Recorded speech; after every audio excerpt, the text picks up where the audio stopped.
আপুনি এই ভিডিঅ'টো চাই আছে মানে আপোনাৰ হাতত নিশ্চয় এটা স্মাৰ্টফোন আছে আৰু ৰাখিবলৈ বিচনা এখন আছে, নিশ্চয় ঘৰ এটা আছে।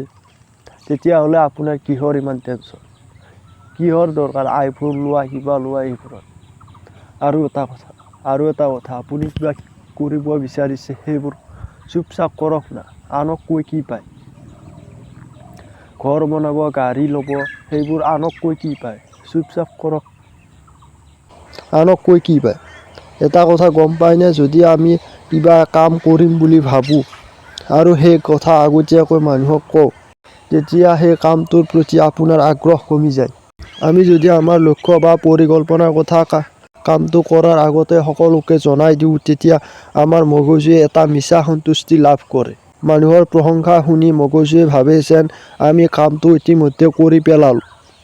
ইয়াৰ ফলত আচল কামটো কৰিবলৈ যিটো প্ৰবল ইচ্ছা বা জেদ থাকিব লাগে সেইটো কমি যায়। বেছিভাগ বিশেষজ্ঞই কয় যে কামটো কৰি দেখুওৱাটো বেছি ভাল কোৱাতকৈ। কাৰণ কাম কৰাৰ আগতে কৈ দিলে কামটো শেষ কৰাৰ শক্তি কমি যায়। গতিকে বন্ধুসকল, আপুনি যি কামেই কৰিব বিচাৰে সেই কথা যাতে আপোনাৰ চাটোৱেও গম নাপায়।